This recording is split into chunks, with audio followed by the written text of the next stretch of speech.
Saludamos al economista Larry Yumibanda, que está con nosotros esta hora. ¿Cómo le va, economista? Buenos días. Buenos días, don Javier. Buenos días al país. Bienvenido.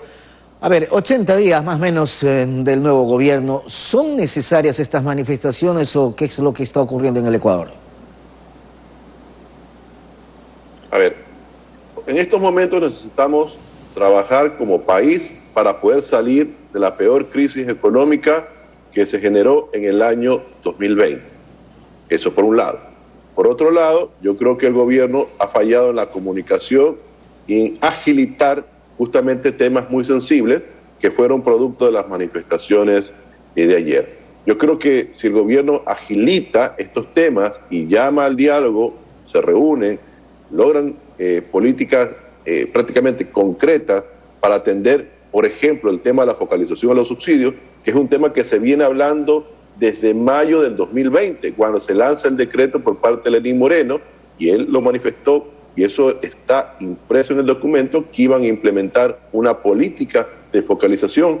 Luego, ya al inicio del gobierno de Guillermo Lasso, también dijeron que iban el tema a focalizar el subsidio a los combustibles, y hasta la fecha no ha habido resultados claros y concretos. Entonces yo creo que hoy el país necesita trabajar, pero también necesita que, por ejemplo, se resuelvan los problemas de la manera más rápida, ¿no? Es, a juicio suyo, focalizar el subsidio de los combustibles al sector de la transportación, pero que se mantenga también el tema de las bandas para menos ese sector. Bueno, el tema de las bandas, con toda sinceridad, no ha funcionado en el país, porque lo que han hecho, conforme ha subido el precio del petróleo, le pongo un ejemplo, en mayo del 2020, el precio del diésel estaba $1, y ahora, con los nuevos precios que acabó de presentar usted al inicio de la entrevista, en 1.60, estamos hablando de un incremento del 60%, y por lo tanto las bandas no han funcionado. El tema es que esto va a continuar con un incremento si es que el gobierno no toma una decisión urgente, porque puede trasladar, en este caso, al incremento de los precios de los artículos de primera necesidad. Que de hecho ha ocurrido, economista, ¿o no?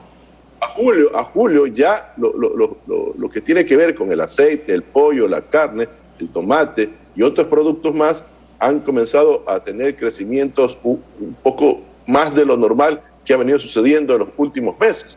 Entonces, a eso hay que sumar el tema del transporte, que también, ahorita la discusión es la focalización, pero si no resuelven este tema, la próxima discusión es si suben o no suben el precio de los pasajes. Entonces, esta cuestión tiene que ser tomada de la mejor manera posible y con la mayor agilidad del caso.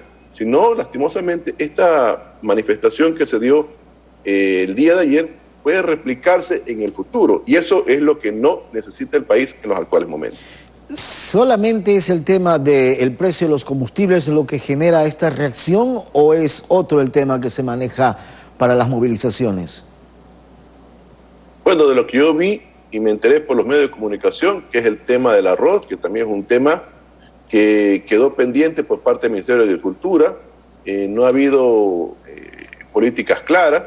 Creemos que el tema del arroz, aparte de establecer un precio de sustentación, que es válido como medida de corto plazo, o la reapertura, por ejemplo, de la UNAEP, que es la Unidad de Almacenamiento del Ecuador, para la compra de una parte de la cosecha, también es válido, pero son políticas de corto plazo. Las políticas de largo plazo ya tienen que ver con organizar el sector, entrar en un proceso de modernización del sector, entrar en un proceso de diversificación del sector, para ya de acabar de una vez por todo, ya en el mediano y largo plazo, con los precios de sustentación, para que ya ellos puedan, con sus propios medios, entrar en un proceso de darle mayor rentabilidad al negocio, porque este sector es un negocio privado, ¿no?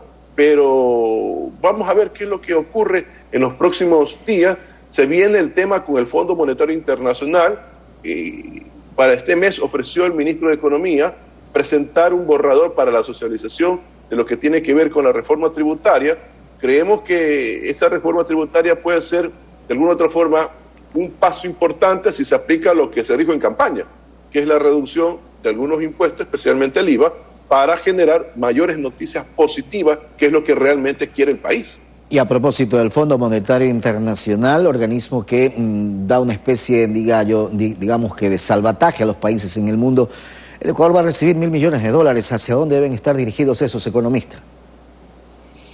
Bueno, yo escuché al presidente de la República en un medio digital diciendo de que esos recursos van a utilizarse para financiar el presupuesto.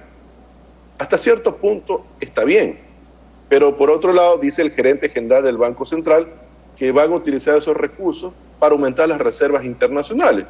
Creemos que esa no es la vía correcta. El aumento de las reservas se van a dar con mayor exportación. Mientras mejoremos el saldo de la balanza comercial, van a aumentar las reservas de forma inteligente.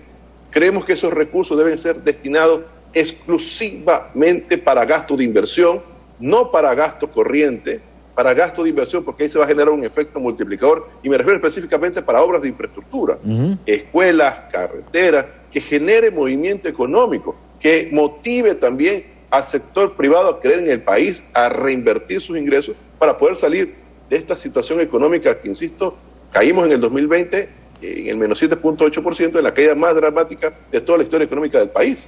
Pero estamos hoy en día a trabajar y buenas noticias, ¿no? Ya, pero esta situación de generar en gastos de inversión, ¿están las condiciones adecuadas para poder invertir esos dineros? Por supuesto, estudios hay un sinnúmero de estudios, lo que no se han ejecutado por falta de financiamiento. Ahora, si nos van a entregar derechos especiales de giro, que es una entrega a casi a todos los países de América Latina, nosotros somos parte del Fondo Monetario Internacional, por eso nos dan este tipo de alivio financiero, debe ser destinado para obras de infraestructura. Y no es una recomendación que dice el Círculo de Economía de Guayaquil. También lo dice, en este caso, el Fondo Monetario Internacional en sus boletines, lo dice el Banco Mundial. Hoy en día los países tienen que invertir. Estados Unidos va a hacer una inversión multimillonaria en lo que es obras de infraestructura, porque necesitamos, en este caso, reactivar la economía, pero sin descuidar de que hay que generar facilidades económicas para los negocios privados, porque de eso también se genera la reactivación. Entonces, tanto el motor público como el motor privado debe estar prendido hoy en día para que esta reactivación sea real, y no solamente en el año 2021, que de hecho vamos a tener un rebote económico del 3% promedio, sino para el año 2022, que es el desafío. Ahora, cuando hablamos de esta unión o esta alianza, por así decirlo, sector público y privado, quedó demostrado con el tema de la vacunación. Y claro, la vacunación es un paso fundamental o un pilar fundamental para poder generar reactivación económica.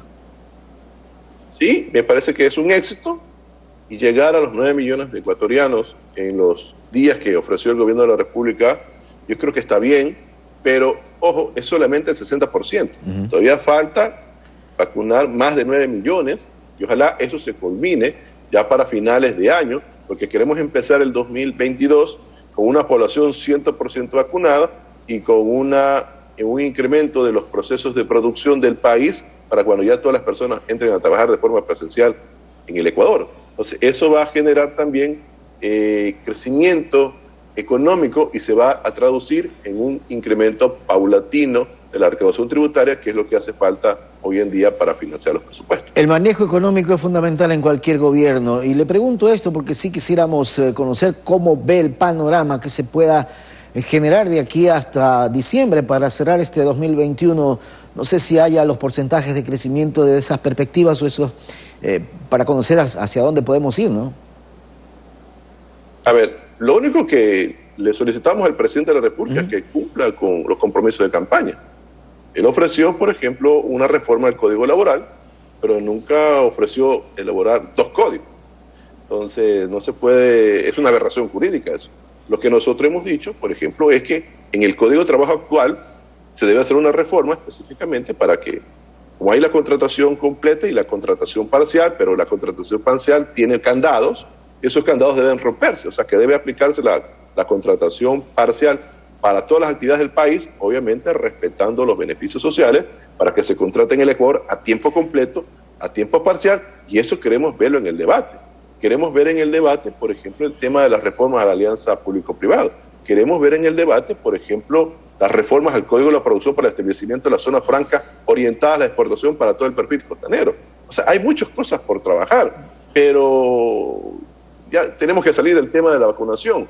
Pero si las cosas se hacen como se lo dijo en campaña, las perspectivas de crecimiento para el 2022 también pueden ser positivas y vamos a ir saliendo de este problema porque vamos a incrementar la actividad productiva privada en el Ecuador, pero el Estado también se hace más eficiente y también va a destinarse a lo suyo, que es a los sectores estratégicos donde debe hacer mayor control para generar rentabilidad para el presupuesto estatal. Usted siempre ha mantenido la tesis de bajar el IVA, por ejemplo. ¿Eso se debe hacer inmediatamente o se necesita algún estudio más profundo para ver si es que esto resulta? El tema es que la bajada del IVA puede ser temporal, si no lo quieren hacer de forma permanente, hasta salir del bache económico. ¿Usted cree que debe ser permanente o temporal? Nosotros creemos que por el ciclo económico debe ser temporal, porque si ya entramos a una recuperación, franca recuperación de cara para el 2023, 2024, 2025, el IVA debe regresar ya prácticamente a su situación original. Pero hoy en día, por la situación como está, todos los sectores económicos al primer trimestre del 2021 han sentido, por ejemplo, un retroceso comparado con el primer trimestre del año anterior, que es un año de pandemia, que también fue malo. Entonces se necesita, por ejemplo, la activación. Y para eso necesitamos que los consumidores estén fuertes, tengan recursos. Y una medida para eso es el tema de la disminución del IVA. Insisto, puede ser temporal hasta que pase el bache económico. ¿Cuántos puntos menos? ¿De 12 a 10?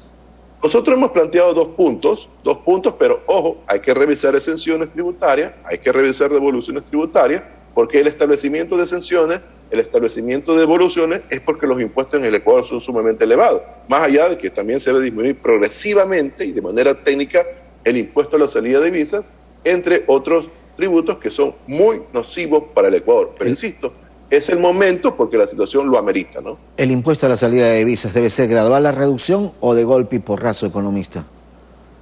Debe ser gradual porque eso podría generar un impacto muy fuerte en el presupuesto. Pero insisto, hay que topar múltiples temas. El tema de la seguridad social también es un tema pendiente. Ojalá también el gobierno tome una decisión con respecto al tema. Hay una propuesta legislativa en ese sentido. Creemos que debe existir un cambio en la administración del Seguro Social y vamos a ver qué es lo que pasa. Creemos que el Ecuador puede salir adelante.